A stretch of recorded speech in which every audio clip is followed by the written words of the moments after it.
A very good afternoon if you're in the Asian time zone. I know we've got people from Malaysia, Indonesia, but also a very good morning from myself in the UK time zone, and Darren, I know, and others who are BritCham members and taking a great stakeholder interest in the human capital, education and development space. I'm delighted to have on for BritCham three members that form the panel today. MK, who's regional manager of Asia Pacific of Axelos, Darren Winter, who I met at, first of all, probably 3 or 4 years ago when we were doing a BritCham roadshow in the UK, talking about the opportunities and practical steps for market access into Indonesia. Darren is director of Duco Digital, and Abed, who is the associate director of Michael Page Indonesia. Michael Page, also our chairman, Ollie Riches, is also the regional director for Michael Page. Also very, very grateful to expand, develop, deepen our relationship with Venus. It's a relationship that's been growing since the establishment of the BritCham Education Centre. So really pleased to have this opportunity and to welcome students from Venus on this BritCham webinar. So the webinar has been initiated by Duco Digital and also Axelos. The speakers, as I've mentioned, come from among the BritCham membership. We're delighted, of course, to welcome the Venus students to what is a subject that is being talked about more and more and more. And I think I need to be honest in saying that the reason people are talking more and more is because they know it's very, very important and sense that they don't know and understand enough about it. Hence, this platform providing that opportunity to learn more. With that, it's my pleasure to pass the baton to Pak Sani Muhammad Isa, the director of Venus Graduate Program, to perhaps share a little bit about developments over at Venus. Pat. Yeah, okay. Thank you. Thank you, Chris. Thank you, Ms. Vira, for the time. The Honorable Ladies and Gentlemen, Mr. Christopher Wren, Executive Director of the British Chamber of Commerce in Indonesia, the speakers of today's webinar, the moderator, and all participants of the webinar. Good day to all of you. First of all, on behalf of Venus University, we are grateful to the British Chamber of Commerce in Indonesia for inviting Venus to this special event. We appreciate your trust in our faculty member, Dr. Benvano Suito, to contribute as moderator and open the webinar to Venus students so they can also learn from industry experts today. Artificial intelligence has become the trend in recent years and now is being integrated into many aspects of our daily life. As educators, we are aware of this current trend and we have integrated AI teaching in our curriculum as well. However, classroom teaching is not enough to equip the students with the most updated knowledge and information. This is a challenge where the both parties from university and industry need to work together. So the next generation will have enough knowledge and skills when they enter the industry market. In this special event, I hope Venus students and other participants can actively participate and do not hesitate to ask questions to the speakers, as I'm sure the speakers have many experiences to share with all of us today. Today's session will be a good start to our partnership with British Chamber of Commerce and all parties involved today. And last, I wish that we are always in a happy, healthy, and safe condition, especially during this pandemic era. Thank you, Chris. Okay. Thank you very much. Sorry, but thank you very much for those kind Kind words indeed, Pat, Sunny.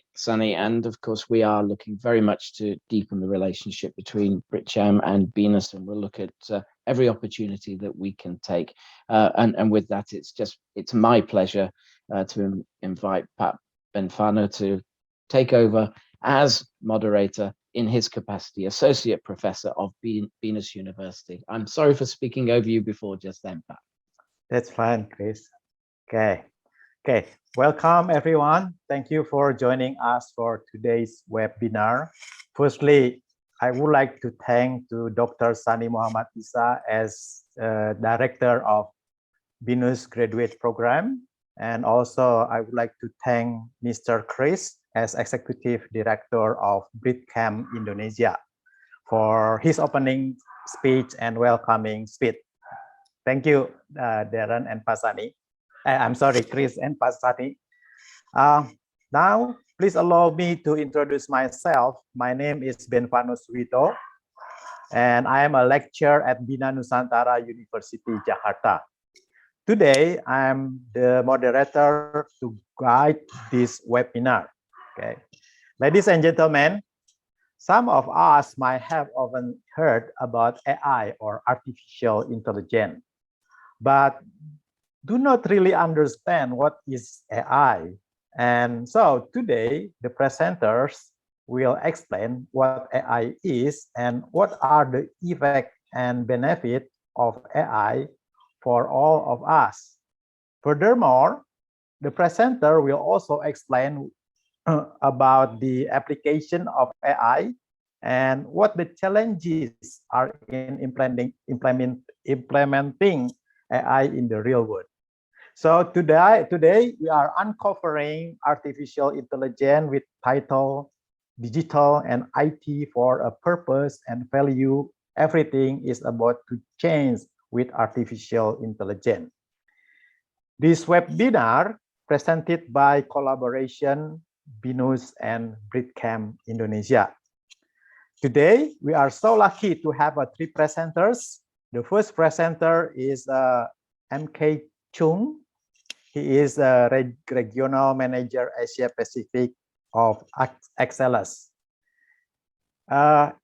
He has experience over 20 years in many multinational across the industry in many regional roles, which include business development, branding, operation, and financial accounting as managed in country, P&L, and cash flow. And also, he holds many certifications such as ITIL4, Prince2 Agile, and so on. And currently, Mr. MK Chung is with Excellus Global Best Practice UK. And the second presenter is Darren Witter. He is director of Duco Digital. He is director of Duco Digital UK. And he is educated to master level in cross-cultural communication, international marketing. He got a bestseller science in computing and is a BCS accredited trainer in artificial intelligence and blockchain. Darren is also chair of the Red Car Town Bill, a regeneration scheme funded by the UK government. Okay, and the third speaker is Mr. Abed Nego Samudra. He is associate director of Michael Page Indonesia. He is recruiting engineer talents. He is now managing a team of 12 and cover recruitment in the following area: software engineering, data analytics, product management, design and develop, and cyber security, and etc. He has worked with various organizations from early stage startup to global tech firm. Prior to Page Group, Abed worked for boutique requirement firm in Chicago, USA, where he handled cyber security assignment across the Midwest and West Coast area. Okay, so I would like to welcome our speaker for today. Welcome, Ms. MK. welcome Darren and welcome Abednego.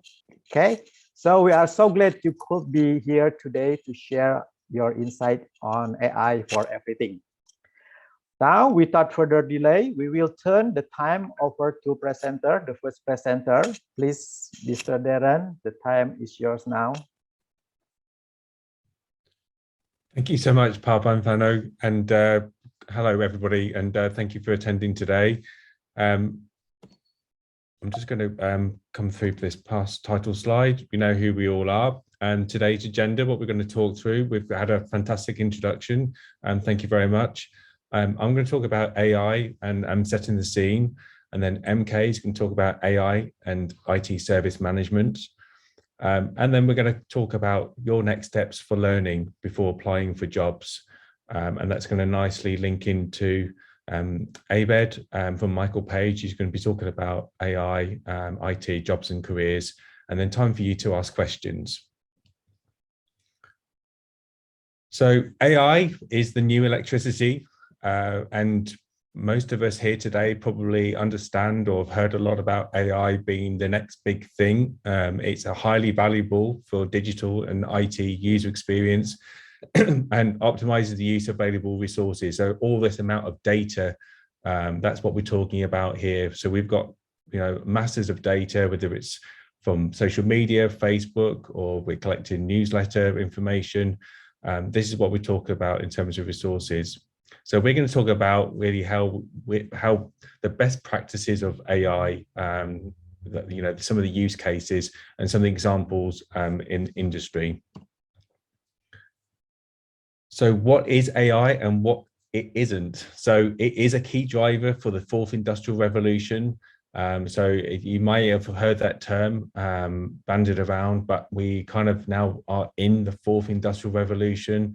And AI is at the forefront of that. It is everywhere at the moment, whether it's in the Internet of Things, so these small little devices, it's into maybe on your phones, Cortana, Siri, these digital assistants. You might have heard the term machine learning, and sometimes you might hear machine learning over artificial intelligence, and they can be used interchangeably, but it's important to understand that machine learning is a subset of AI. Okay, so machine learning isn't just AI itself, and it's here now. That's the biggest message you need to understand. It's not about so much about the future and what's going to be coming. It's we're here now using this technology, and that's why it's really important for everybody here today to understand more about it and to start using it and adopting it in your plans for a new career moving forward. Or if you're not at university and you're looking to change careers, then definitely AI should be part of that plan. And the final thing I just want to mention, it isn't just about automation. So some people do get confused about AI being just robots and automating processes. That can be an element of it, but it isn't. That's not what it's just about. So here, so I've talked a little bit about robotics and automation, and we've mentioned about machine learning, big data. I've kind of mentioned beforehand. So we've got always massive amounts of data, and I'm going to talk a little bit more about that because that's one of the big challenges. So I've been asked by quite a few questions that have been sent to us before today about what are the main challenges of using AI, and one of them is data and the quality of the data. So we'll talk about that today. Environment and sustainability. Right now we have global climate change, and if you do any research on the internet about using AI for global climate change, you'll see it's been used in quite a few examples. So I'll definitely urge you to look at that. The Internet of Things, so these little devices, whether it controls the heating in your home or the smart devices on your television and personal assistants. That's kind of the things we're talking about there. And then safety and ethics, again, two other really massive challenges. So we'll talk a little bit about that as well today. So here's an amazing statistic for the World Economic Forum that 65% of children now entering school will hold jobs that currently don't exist. Now, just take a second to understand what that actually means. So that's how big the future is, using AI technology, that we're, it's here now, but actually we're only starting to really understand some of the potential benefits of this technology. So that's why it's so important that you start learning this new technology and some of the applications. You don't have to be a programmer. It's not just about that. It's just about understanding what it is, some of the concepts of it, and where it can be used and how it can help you and your business and organization. But definitely future jobs. Some of these things are they're new jobs that we don't even know about yet. And there's another side note, we're going to talk about that in a minute, which is an important one. So artificial intelligence and related technologies are projected to create as many jobs as they displace in the UK over the next 20 years. So this is according to research by PricewaterhouseCoopers. So one of the biggest questions that people have asked or tend to ask is about robots taking over humans' jobs. It's not about that. It's about humans working with computers, humans working with robots. The two can work together very, very well. And you have to understand that as humans, we don't understand really even how to recreate the human brain. It isn't possible for a computer or a device to have emotions. So when it comes to making decisions, the humans still have a big influence over the final decision making of what should be happening. So when people say that, robots are here to take jobs, they're here usually as a way of improving efficiency in organizations, but then that creates other opportunities for humans to do other jobs. So it can be maintenance of those machines, if you're on a production line, maybe for like cars, but also there's other opportunities there. I was talking to a group of accountants about blockchain and AI a few weeks ago, and in that sense, in the accountancy world, there's actually an opportunity for the technology to be automating a lot of the processes that they just don't like doing, like working with spreadsheets and working out really complicated functions, but then allowing the humans to really focus or help their clients focus on providing quality advice to those organizations and businesses to really move forward and have a competitive advantage. So that's a really good example of where humans and machines can work really well together. There's a great video here, but we're not going to have time to watch it today. So these slides will be available to you afterwards. So we'll make sure we get those out to you if you'd like those. So definitely have a look at the video, or just Google World Economic Forum on the Future of Jobs report. And that was back to 2018, but it's still very much really relevant. So we talked about some examples already about where we're kind of using AI, but here's a good list. Chatbots, personal assistants I mentioned, smart homes, definitely a big area at the moment. Kind of like smart cities is absolutely huge in terms of using this technology. Autonomous vehicles, so like self-driving cars. I was reading an article this morning that in the USA, that there's going to be further trials of self-driving cars now coming away from Phoenix and going into California. And the challenge for those self-driving cars to be in different terrain. In Phoenix, Arizona, it's like flat roads, reasonably high sort of temperatures. Moving to San Francisco, it's completely different landscape altogether. The cars have got to get used to really steep inclines, foggy conditions, four-way. Just trying to keep us on track on time. So what are the benefits of using AI? So innovation and problem solving is quite a huge area. So we're looking at solving new world problems. So agriculture, we talked about climate change, about crops. So that's one area. You can see here a whole list of like different benefits and challenges. Excuse me. One of the big areas is talk about high productivity and lower costs and harnessing the power of data through AI.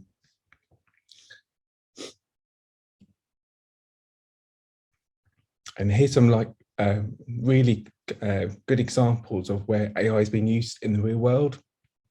So Green Key Technologies using the AI for speech recognition and natural language processing for traders.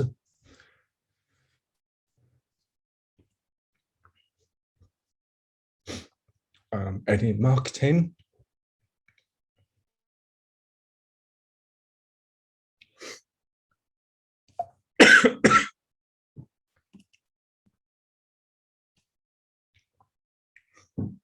If you're ever going to get a cough, it's always when you're going to do a webinar and a presentation, isn't it? So I'm so sorry about this. And in the financial markets, you can see here a good example where it's been used in Stripe.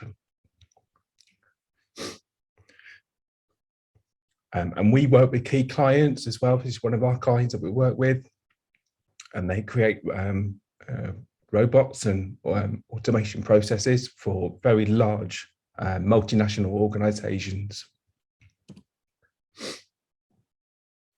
So here's another amazing statistic that AI solutions will be worth more than 30 billion in 2024. So this is the size of the challenge and the size of the opportunity.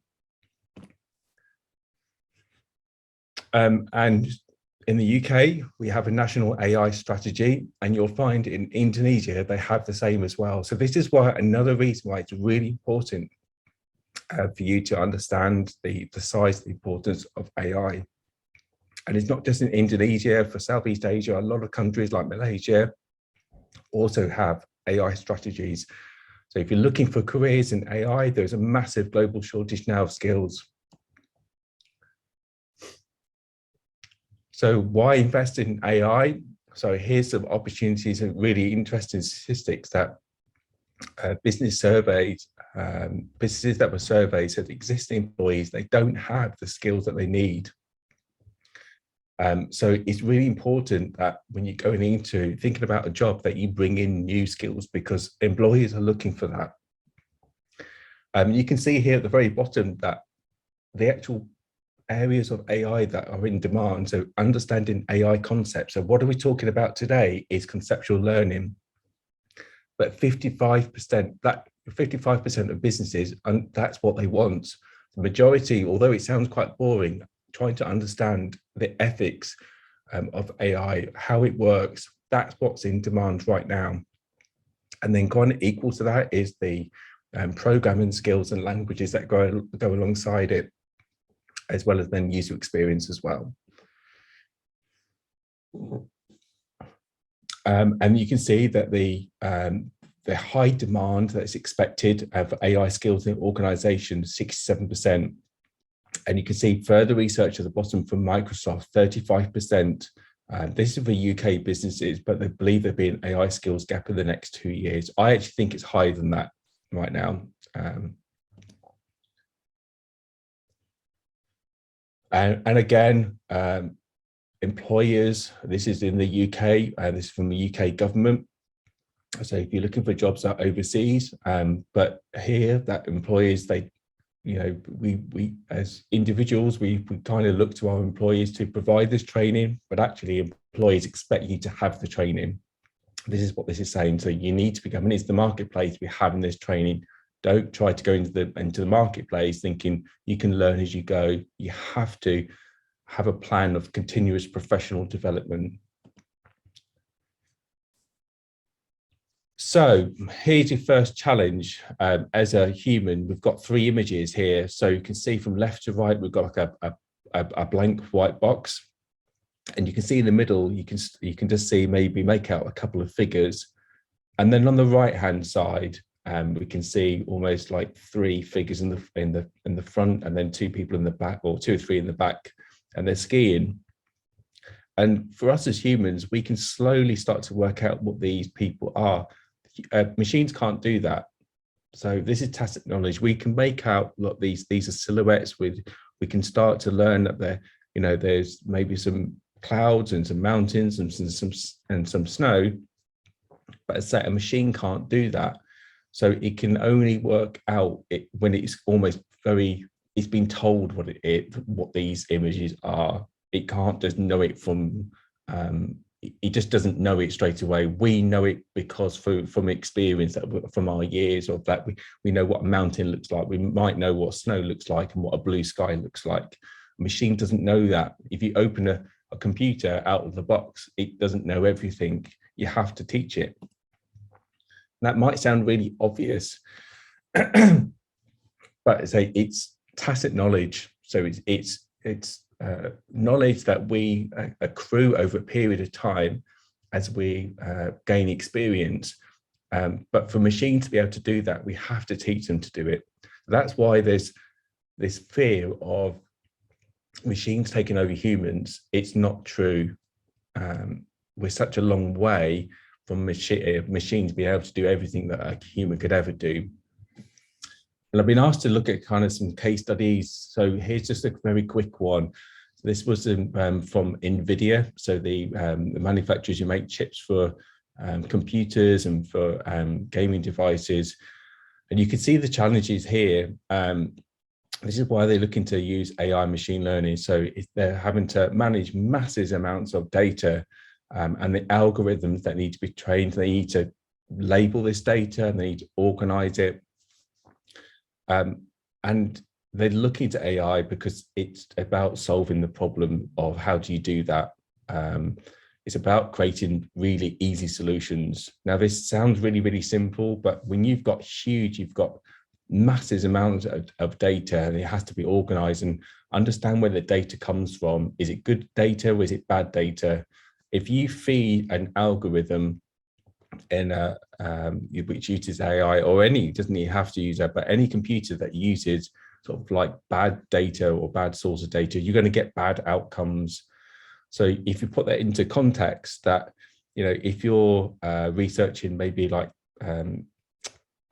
trials for cancer care, and then if you feed it bad data, it's data that's untrustworthy, it's not reliable, then if that cancer research is being looked upon as to try to help scientists understand how to solve cancer, then it's going to tell them the wrong thing.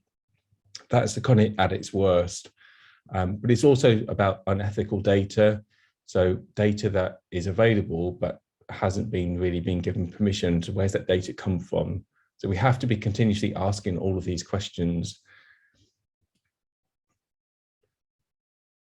Here's another quick one here about the use of AI to help manufacturers overcome the experience downtime with machines.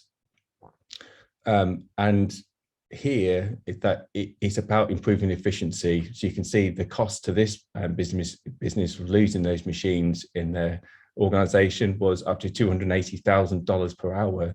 So there's definitely a business case to try to reduce that.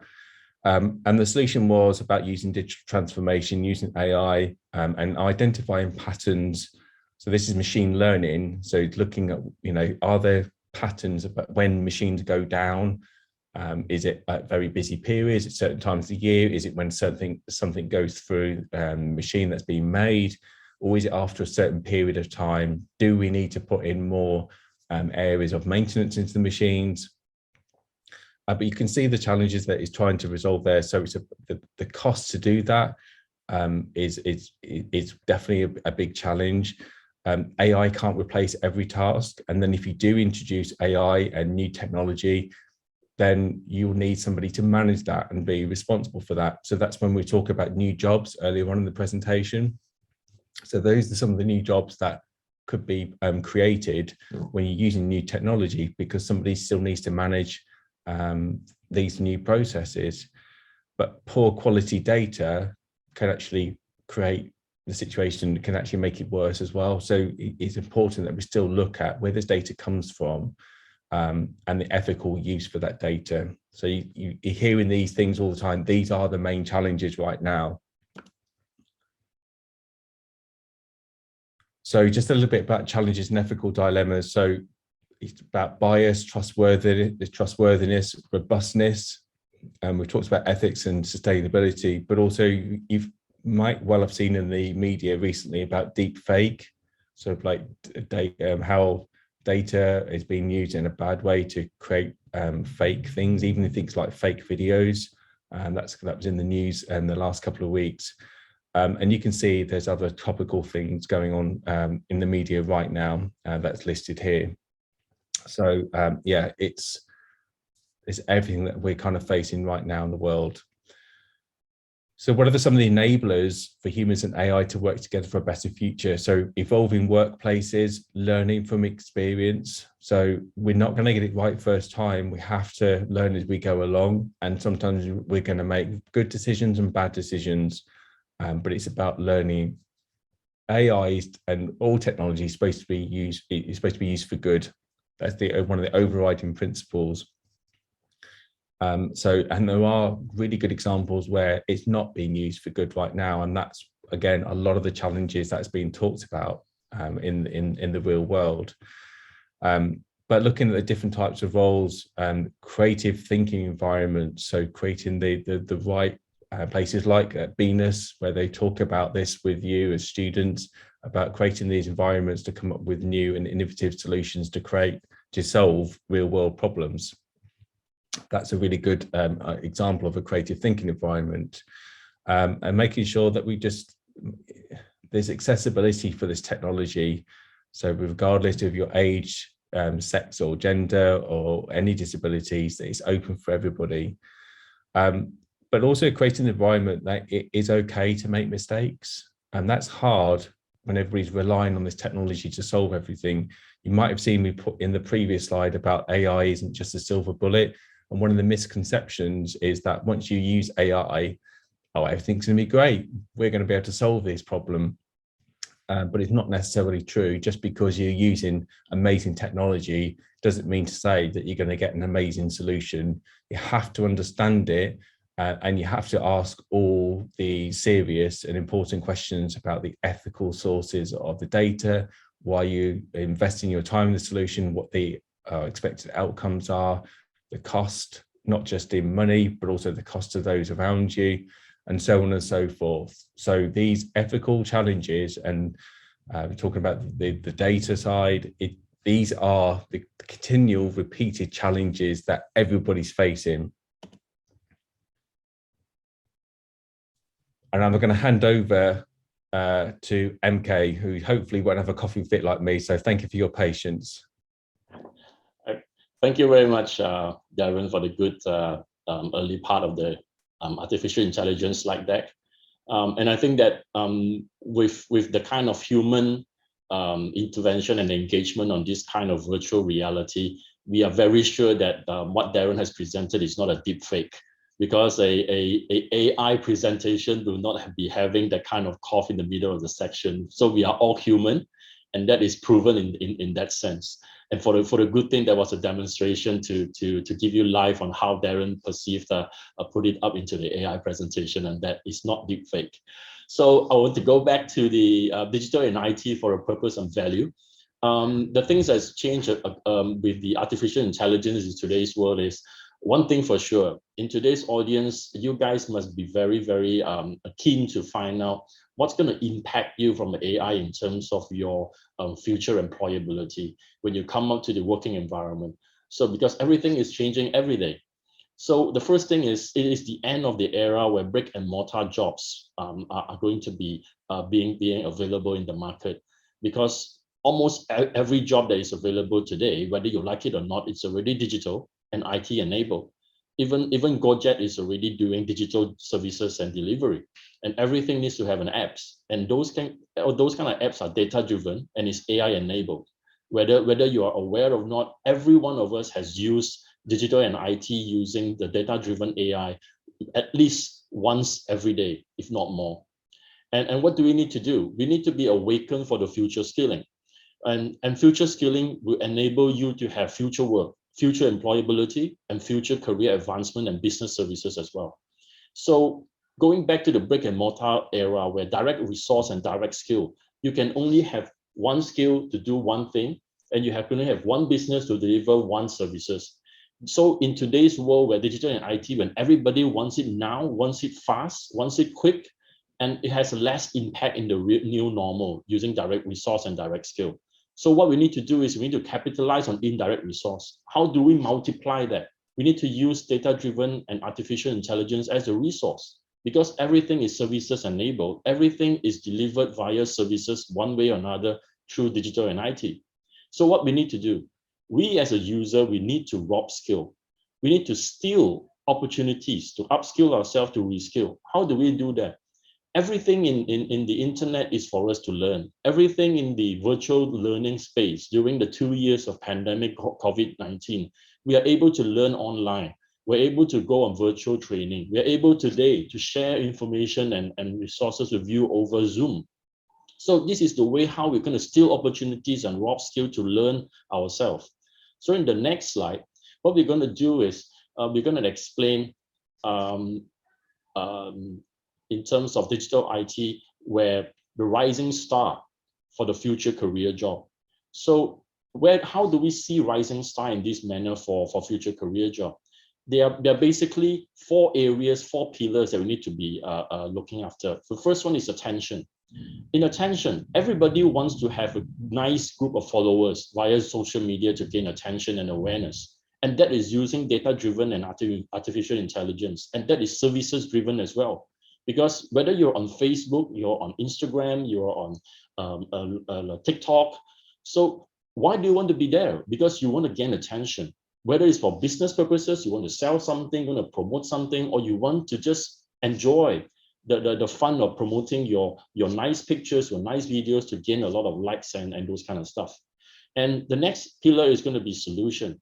You need a great user experience solution in the services delivery, because by then you need to use data-driven and also artificial intelligence to ensure that the user experience solution is able to be delivered to the right market segment. And the third one is philosophy. You need to have a global best practice in your philosophy in adopting IT service management, because everything is services, the core managed in today's businesses. Because everything needs to be delivered through virtual reality, need to be delivered through your mobile phones, or even in your even emails are very less today. Everything wants to use in terms of your WhatsApp, in terms of other mechanisms of messaging, because we want to have notifications straight away when we receive something. And when we send something out, we need to have an immediate response. How many of you look at your WhatsApp when you send something out? You want to see whether it's going to blue tick or not. Whether it's blue tick or not means you want to have the other side who has read it, and you say that you've read it, blue tick, how come you never reply me? So it's whether it's from your boss, from your spouse, from your boyfriend, girlfriend. That's the thing. When it's blue tick, you're expected to reply. So that is where the philosophy in terms of adopting those kind of IT service management in today's artificial intelligence world, whether it's for the good thing or the bad thing, that's back to the ethical side of things where Darren has already mentioned earlier on. So the final rising star pillar is the leveraging. So you need to leverage AI in delivering quality service, because how do you manage to ascertain and convince the next customer that you have a quality service delivery? You need data-driven. You need artificial intelligence to ensure that you capture the data and then you convey out in a way through AI reporting and sustainability to tell that you're indeed leveraging on the quality service delivery in terms of those data sets. So in the end, back to the employability side, and also for students and lifelong learning journey for the working professionals, there is no bad certification. There is only bad utilization of what certification you have. So don't stop learning, because there's no one single certificate that can bring you on everywhere. So in my next slide here, we're back to the future of work, because most of you here is keen on working in the environment of the future way of skilling. So how is work is done? In the future, how work is done is through artificial intelligence, robotics, automation. There's no doubt about it. We cannot run away from it. But who does the work? You still need to have human to provide instructions and decision making, like how Darren has mentioned earlier on. The AI, robotics, and automation cannot be unpacked from a courier service from FedEx or DHL and say you press a button, everything works. You still need to input the instructions. You need to still input what's the assumptions. Like, for example, you have a CCTV that needs to be face recognition. You don't want the CCTV face recognition to follow you everywhere you go and capture every photos and videos of what you're doing 24/7, 365. You don't want that. You want to have your personalized, you have your privacy as well. So that's where you need to have human to provide instructions and decision making as well. And when and where work is done. So in today's world, remote workers in most industries are able to do, but whether or not the organizations and the culture is able to meet both the employers and the employees, that is back to ethics again. So artificial intelligence ethics boils down to the collaboration between the service provider and also the customer, the employer, and also the employee. And also, of course, the future of work has challenges and problems in the real world for artificial intelligence, digital and IT, and how to work towards positive solution and whatnot. So in the next year, I'm going to touch a little bit and quickly on the OECD reporting, because future of work is AI and automation driven. In the 2019 OECD statistics show that 32% of work will change significantly towards automation. And the COVID-19 pandemic actually accelerated this digital transformation quicker, because we have digitized and moved business online faster in the last 2 years than in the last 10 years. And employment has also shifted more towards services based. And in the next slide, I moved on to the OECD report as well, where the next slide shows that new jobs require new skills are rapidly being created. So you can see that in that report that technology and future of work are working alongside in a very rapid changes.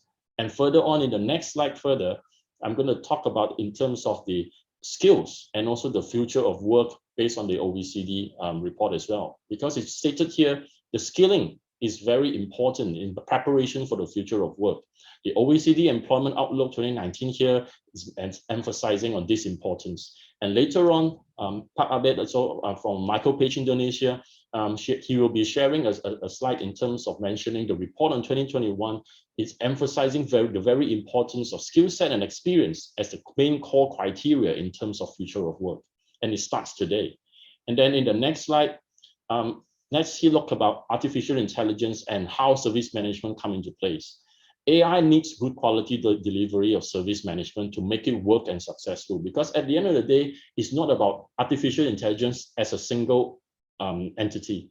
It's about how AI impacts us as users, you and me, because every one of us uses AI every day as part of our cloud computing, sustainability, part of our virtual platforms, about our smartphones and everything. So most services deliveries today are digital and IT based for most businesses adoption. And this amplifies the importance of IT service management, or we call it in short ITSM. So AI with ITSM holds great potential in improving service management practices, which is driving significant innovation in across most industries today, if not all. And as a global best practice for IT service management, ITIL 4 needs to be adopted. So in the next slide, I'll be mentioning briefly in terms of why ITIL 4 is for the better service delivery and help co-create value among the ecosystem. ITIL 4 lays the foundation for service and value through collaboration and co-creating value within businesses across all industries. Everyone in an organization is or should be contributing to a certain extent services and value to at some point. Because over time, service management of the organization adopting ITIL 4 will result in faster and less painful introductions of changes, because changes happen everywhere, and changes happen every day, improve relations between digital and IT and its customers, and also provide a stable and secure IT infrastructure. And in the next slide, Excuse me, MK, you have a 2 minute left. Okay, in use of time, in the next slide, I'll quickly whiz through in terms of the 4 big whys in terms of upskill and reskill for AI and ITIL 4. So in terms of this, passion is to come in to deliver good quality service, focusing on customer satisfaction and user experience. Progress, we need to focus on continual improvement. We need to have a purpose. Things that we do in digital and IT and AI has to be fit for purpose, fit for use. And we have to shift from the profit for profit to a more profit for purpose in terms of the ESG and SDG sustainability mindset. And finally, clashes. There are always different views in the social media. There's always different requirements, different expectations, different user experience. So we need global best practice to ensure collaboration and co-creating value. So in the next slide, in terms of skilling awareness, this helps in terms of how on the overarching thing to address sustainability challenges in digital IT strategic tactics and operations. So we need to optimize user experience of sustainability in digital IT. And in the next slide, I quickly mention what's going to be the key takeaway. In short, most businesses today adopt service deliveries via digital and IT. And this amplifies the importance of IT service management by using AI. And AI with ITSM holds great potential, and AI will continue to make an impact in the evolution of business service management for many years to come. And to sum up my last slide here, in the next slide, I'm just saying in terms of the next steps. From Excelos UK, we provide, we have 2 new modules in terms of I24 specialists in terms of sustainability in digital IT, and also the acquiring and managing cloud services. So these 2, you can go to our website at excelos.com and go through it and see how you can want to move forward in terms of overarching the certification and training. And now I hand it back to Darren to finish up the last bit of it. Thank you. Thanks very much, MK. And just very quickly, that's the same for us in terms of AI awards. Obviously, for students on this webinar today, you're studying with Venus and you're studying some amazing things. But if you want to understand like more conceptual learning, then that's why we offer this continuous professional development. It's also about the future of networking, and we're helping to find jobs and careers. Which that's all part of what we offer. And I think we'll finish there because we're slightly overrun. So we'll hand over to Abed, I believe. Perfect. Hello, everyone. Thank you for coming. Let me share my screen real quick. Again, thank you for coming. I am here to share with you a couple of things related to AI as well as the talent opportunities. As MK has shared, upskilling is important, especially for those of you who want to be in the AI field. So there'll be 3 things that I'll cover today, which are hiring trends across the tech sector in 2022. Number 2 is AI opportunities specifically in Indonesia, okay, which hopefully could be very relevant for you. And number 3 is aspects of choosing a job. And my hope for all of you today is that with this information, it can help you prepare your career for the future. Okay. A quick introduction. If you don't know who I am, my name is Abed. I work for Michael Page. Essentially, we are a recruitment firm. If you don't know what a recruitment firm is, to put it simply, we're matchmakers. We connect talents, which hopefully could be all of you one day, to opportunities in the market. Okay, and I handle the technology practice. So I work with a lot of startups. I work with a lot of tech companies across various functions. Which some of them are related to AI. So I can share with you some of my experience recruiting AI in Indonesia. All right, so let's get to the meat of it. First topic that I want to discuss with you is what are the in-demand jobs across technology in 2022. Now, you will see the slide, and you will also see I have stamped AI in some of the roles. Essentially, the way you read it is across all of these functions, there are components where AI is relevant. Okay. In fact, what I would like to share is I believe AI is essentially an enabler. It's not just a separate function of its own. It is a strong enabler for other functions to perform better, to automate better. Okay. For example, if you're a software developer or you are in the data field, there will be subsets of functions in either software development or in data that will be more AI focused than others. Now, your job essentially is to generate and acquire as much information to understand what those jobs are and what skills are needed for you to get into those specific career routes. Okay, now, so let's start. We'll start with software development. I think this is a role where it's just plenty. It's never ending. The way I like to put it is software development essentially is like the cells to a human body. I think ever since 2015, when Gojek built their first app, to obviously now, software engineers are always in demand. Okay, there's always so much growth in this particular function. Now, What are some software engineers in demand right now? As you can see, I've listed down. The good news for all of you who are software engineer is you'll get plenty of opportunities. But the thing with opportunities and with abundance of opportunities, there will be also a lot of challenges. And so the question that you should be asking yourself is, if there's going to be a lot of challenges and competition in the field, how do I upskill myself so that I can get ahead across the person next to me, right?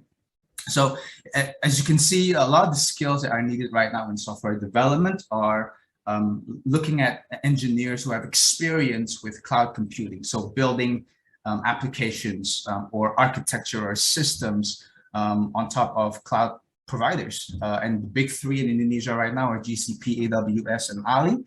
These are very prominent in the tech internet startup sector.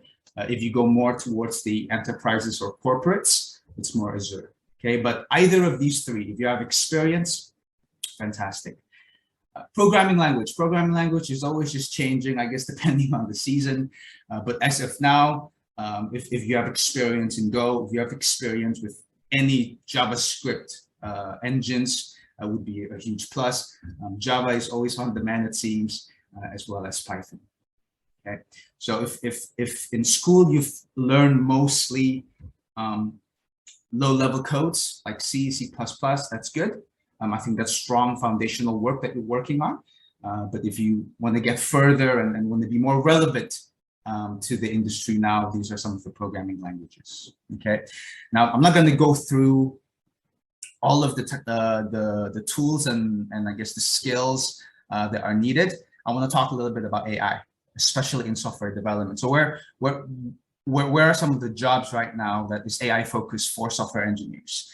As of now, it's very much heavy in machine learning engineers, right? So these are positions where if you want to get yourself into machine learning engineers, get familiar yourself with ML frameworks like TensorFlow, PyTorch. As I mentioned earlier, if you have experience and foundation in low-level codes like C, C++, Scala, those are awesome because essentially machine learning engineers work at the low-level codes level. Okay, so that's software development. Moving on to the second piece, which is in data. Now, between software development and data, as you can see, I stamped the most between these two because essentially most of the on-demand AI roles in Indonesia are very heavy among these two sets. Okay, now data, some of the roles are data scientist, analytic, data engineering, right? So if you like math, if you like statistics, you like numbers, and also you like to code, or you like to build models, consider yourself a career in data. Outside of that, there is BI as well. BI is more analytic focused. It's not required for you to be very heavy in the computer engineering side, right? Because it is insights focused. I think with BI, what you need is really an understanding of business, an understanding of as well as BI. Oh, sorry. I think somebody's saying something. Okay. Okay, now, again, let's focus on the AI piece in data. Where does it come from? Really two sector, whether that be either you're a data scientist, because data scientists, part of what the data scientists do essentially is build machine learning engines, right? Predictive engines. You know, some understanding of machine learning framework is quite important. But on top of that, there is research and development roles. Now, this is very unique to the market, and I will share with you where you can find research development type positions in Indonesia. But these are roles where it's a research scientist type positions, right? It's very focused on research development. It's very focused in building prototypes. Now, for those that are interested in becoming a scientist, what I would heavily suggest is having a higher education, so postgrad, whether that be a master or a PhD. Okay, now where do you need to take your master's and PhD? Really anything that's related to science, technology, engineering, or math, right? So whether that be in computer science or maybe something specific like applied AI in masters or machine learning, even quantum physics, these are something that you could explore. right? And if you get yourself into that route, research scientist is a career that you could highly consider. Okay, some of the skills that you need. So if you have Python, you know how to do R, you are essentially getting closer to becoming a data scientist. Now, if you don't have that and you are more playing with SAS or very heavy in SQL, then consider yourself more towards data analytic, right? Now, if you want to become then an even bigger expert in data scientist, where some of the engines that you're building are a little bit more complex, it's borderline data science and machine learning, then understanding low-level codes like C, C++ is important, as well as an understanding of machine learning techniques, supervised, unsupervised learning, knowing what deep learning are, what computer vision is, what NLP are as well. Okay, so these are the two: software development, data. Human-centered design is more UI UX. I'm not going to go through too much about that. The next part is in application development and digital transformation. So we're taking a look at positions such as product managers or project managers. Okay, now these are positions that if you want to be more towards AI, it's really an understanding of robotic process automation, right? So if you skills or tools in RPA in Indonesia right now are automation anywhere or UiPath. When you are in this field, it's not as technical as machine learning engineers or research scientists, but it's more concept heavy, also having an understanding of project management. So what MK shared about, having certifications, whether that be in ITIL, those are very, very beneficial as well. Great. Somewhere, as you can see, there's not a lot of AI, so I'm not going to go through an IT risk, cybersecurity, performance marketing, but there is a very unique role right now in Indonesia that is very heavy in anti-fraud. I put it there as anti-fraud specialist, and you will see that components of AI essentially are specific use cases if you're a data scientist. So data scientists who've built fraud engines, for example, risk modelers, right? As I mentioned, they're fighting spam at scale. Essentially, what you're doing is you're a machine learning engineer or a data scientist who's fighting, anti-fraud related things. Okay, great. Next up, so where are the AI opportunities in Indonesia? Well, side note, first thing you need to know is AI roles are very limited in Indonesia. So what that means for you is if you find yourself enjoying or having a passion in the AI field, and that is a career that you want to go to, you need to be very focused in terms of the companies that you are targeting. You can't just target everything and anything, right? I put there as due diligence. So you need to do your homework. You need to understand what is the company profile from a business, from a product point of view. Do they have AI capabilities? What is their AI maturity like, right? Before you actually start applying. Why am I saying this? Because if you're applying yourself and you become a software engineer for a company that doesn't have an AI capability, your career trajectory or career path to AI becomes limited. Right? I'll give you an example a little bit. Now, other due diligence are understanding what is the AI use cases, right? So for example, if you see some of the pictures there, Kata AI, if I were to ask you what is Kata AI, what's their use cases? Those that have done their homework will know that Kata AI use cases is specifically in chatbots, right? They build customer service chatbots for Telkomsel and for enterprises, right? So you need to know what is that product line, what's the use cases, and whether or not they actually have an AI use cases, right? Number 3 is team members. Team members is very important just in general, especially for those that are fresh grads or young in their career. Make sure that you have team members that can coach you, that can guide you and you can look up to, okay? Last but not least, understanding job scope and description. Not all software engineers are the same. So excuse me, making sure you know that. Yep. You have a 2 minute left. 2 minutes, awesome. Yes. Thank you. Number 3 is professional development plans, right? And number 4 is really focus on your skills and enjoyment. Not all of you are meant to be a data scientist. Not all of you are meant to be a machine learning engineer. So really evaluating yourself and reevaluating what are the things that you like from a skills perspective, whether that be a hard skill or a soft skill. Okay, you will see pictures there. Essentially, you see that there's a lot of companies. There's quite a few companies actually. There are product-wise is very AI heavy. Companies like Chatbot, who's, as I mentioned, Kata AI, who's building chatbots. We have NoteFlux, who's more on computer vision. We have companies like Link Aja or even Tokopedia, who they're not AI-based companies, but they have an AI unit within their company that is looking at research and development. Okay. Last but not least, this is in general, whether you go to AI or you don't go to AI. Important aspects when choosing a job. These are things that we have gathered through our own research. For Gen Y and Gen Z, it's essentially the same. Focus on professional development plans, having a transparent leadership communication. So as I mentioned, that team member piece, and really a relationship with your colleagues. They will come in handy and will give you a fantastic return on investment in your career. Last but not least, companies' consideration when hiring talent. As you can see, 77% of that is very focused on skills. So make sure that upskilling is something that you focus and that you are upskilling with the right skills. Okay, you have to start doing your research and understanding what kind of skills you want to improve in. Don't take everything and anything, because that's just going to be impossible. Okay, that's it for my presentation. Any questions, connect with me on LinkedIn. I hope to chat with you all one day. Thank you. Thank you, Darren, MK, and Abed for the nice presentation. We will go ahead and take some time for question now.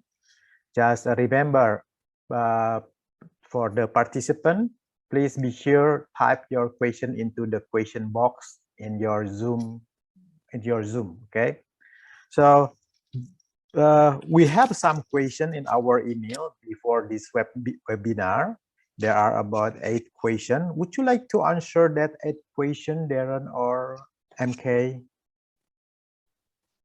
Yeah, I've seen a few good questions in here, and I think there's one here. I'm wondering how we can implement or make our first time for AI. Is there any platform we can use for it? I would say have a look at Azure. So Microsoft Azure, it is pretty easy to use, and it has there's some really great tutorials in there. So I would personally have a look at that. So I think that's a good one. Does anybody else want to answer any others that are in the Q&A there, MK and Abed? I think that there was previously a question that was being posed out to mention about in the future it might be too many robots replacing humans to be an employee. How is the fate of jobs that humans have? Will humans be controlled by AI robots, and how humans can improve themselves so that they don't fall behind with the AI smart machines? So I think that for this question, I personally would think that it's about future of work. As I think we have mentioned in our slide decks, the future of work is about reskilling and upskilling. Obviously, there will be existing roles that is no longer available because of artificial intelligence, about automations and whatnot. But then we need to move up the career level in order to make ourselves relevant. It doesn't mean that we lose our job. We just sit down there and do nothing. So what we need to do is we need the point that we're trying to make today is service management in the digital and IT and artificial intelligence still require humanization. So humanization of IT is the main theme that we need to take away, because AI still needs good quality of service delivery, and service delivery needs to have a customer satisfaction. I quote a very good example. It's like having coffee every day. If every person go to purchase, queue up to go and buy coffee at Starbucks, for example, or any brand, every day you go to a sequence and you do that, and next year, 2023, all this kind of coffee in terms of Starbucks or whatever brand is all automated. It's all artificial intelligence, and you still be queuing in and take a coffee. But the thing is, it doesn't change the impact of that coffee, because at the end of the day, every day that we have the coffee has a different purpose. It could be we are stressed. We want to have the coffee so that to release our stress, or it's a matter of habit. We need to have that coffee to kickstart our brain in terms of what we're going to Binus University for lectures, or we're going to be the lecturer to present the lecture today. Of us as presenters today, we need to have a coffee to ensure that we are spot on aware. So everybody will have a different user experience. Everybody will have a different way of capturing that AI will not be able to have that feeling, will not have that kind of impact. So humanization of IT will still be there. So I think that would be answering one of the questions there. And any other questions?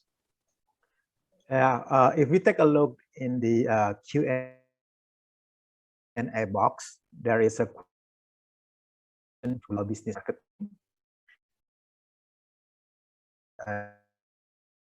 Asking and in blockchain. Yeah, I saw another question here to say that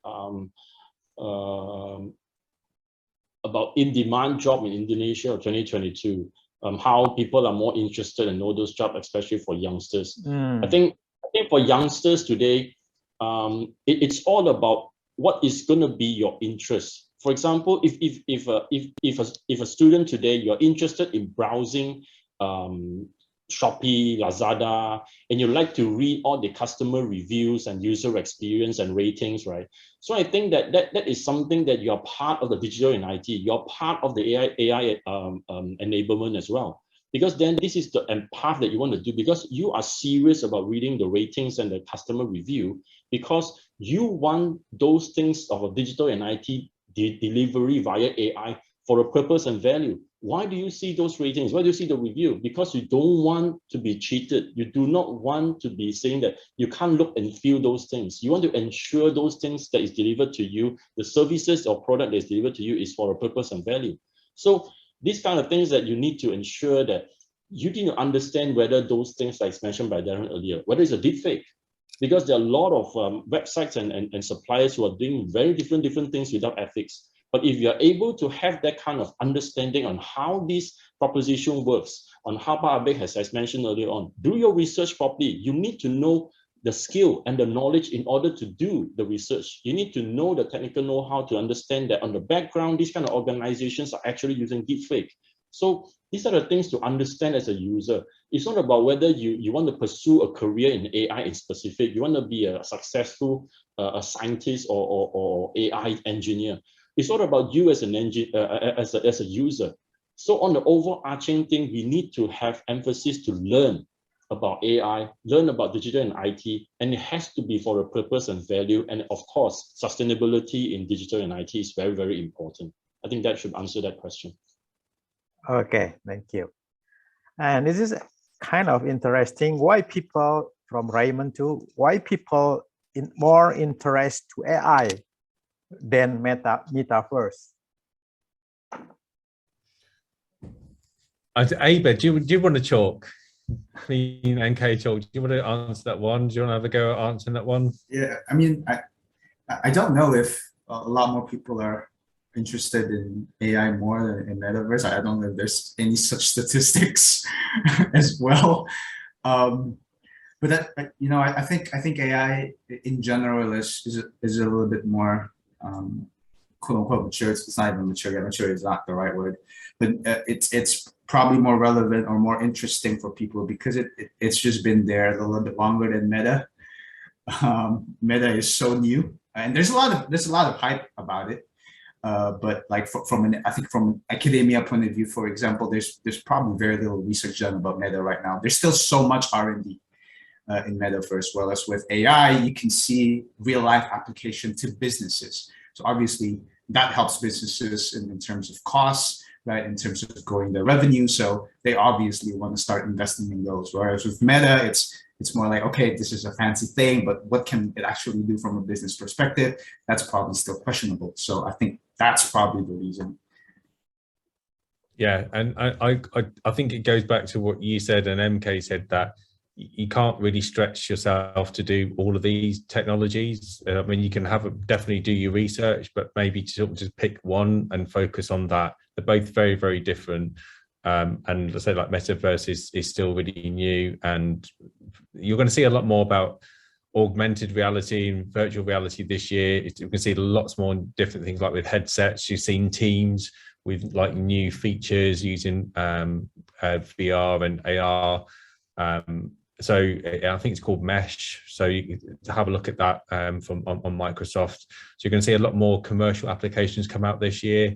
But it's a different type of technology to AI, but it will use AI in some form. But they are kind of like different things. And I know that Harben Fano, you asked about, somebody asked a question about, does AI have a crucial part in blockchain? The answer is yes, it does. And although I was having a coughing fit at the time earlier on, I'm really sorry about that. But if you look at things like stocks and shares and trading and things like energy on stock markets, you have things like smart contracts, and that's used a lot in blockchain, but also machine learning and AI is used heavily in that. I haven't got time to talk it in, but just have a look at those terms. And you'll understand, you'll be able to get a bit more insight into that. So hopefully that answers that question as well. Okay. Probably I have a lot of questions, but let's take the last question because now it's about 5:15. So probably there's another question from Iksan. He asking how to accelerate the application of AI in remote area that difficult to access. I think this is an interesting question, and AI has been used. A good example, at kind of overcoming some of those challenges, has been in the medical field. So things like chatbots. So where people can't access medical services, AI is being used by patients, sort of going on chatbots, telling them about the symptoms, and then coming back. And that could be the actual machine giving the questions, but usually it's somebody actually on the other end actually answering in real time and providing sort of help and advice. In terms of the actual problem of getting technology into remote areas, that is a challenge that governments are facing right now, and it's really trying to get things like broadband and internet services into those areas. There's definitely a part to play for commercial organizations that are there to make a profit, but it's the amount of investment it takes and maybe the little amount of people in those areas. So it really is, I would say, a government problem, but I think we all need to work together to help each other. But as the demand for future technologies keeps continuing, then these numbers of remote areas is getting much smaller, but it is still a big problem. Okay. It looks like we have out of time, so we can't cover all of the questions. So is there anything else that presenter want to cover before wrap up? I think there's some great links that have been put in the chat there for everybody. And I think our LinkedIn addresses are there. So if anybody got any specific questions that we've not had time to answer, I'd be happy to answer those. I'm sure the rest of the panelists would be as well. So definitely do reach out to us. And then have a look at our websites, like have a look at Michael Page, Axelos and Duke Digital Training to understand more, and have a look at the Venus website. If you're not a student and you're looking for further training, also sort of speak to Venus as well. But we're all here to help. So if you're looking for advice on any different areas in, to help your career and education, then come and talk to us. That's what we're here for. Okay. I think we are good for now. Thank you, everyone. It was a pleasure being with us today. So please allow me to wrap up this webinar. So actually, we are already using AI. We thought we are realizing our daily life. That was Darren said. So for example, when we use smartphone with a particular application, actually we use AI on it, okay? And also from MK, he said that we have to keep continuous study to prepare our future and prepare the change.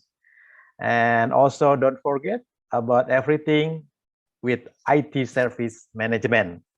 And from Abed, so he mentioned that some of job always available, and also he show us about the available job in AI and also demand job in 2022.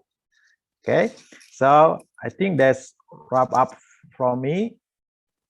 So in this webinar, we have discussed the opportunities, challenges, enablers, and practical adoption of AI with the touch of purpose of value-driven in impacting digital and IT business. Great. Thank you, everyone. We appreciate you being here. Before we close this webinar, probably Budita, Pak Dimas, is there something that you want to say to students? Pak Dimas, Budita. Hello, Pak Ben. This is Fajar.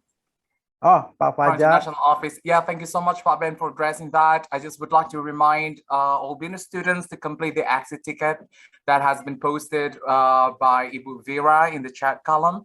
Please go to the link and record your attendance there. Thank you very much. And thank you for all speakers. Thank you very much. Okay, thank you. So I think that's all good. So thank you very much, Pak MK, Mr. Darren, and Mr. Abed, and hope we will see you again next time in the future. Thank you. So now the webinar was end. Thank you. Thank you, Pak.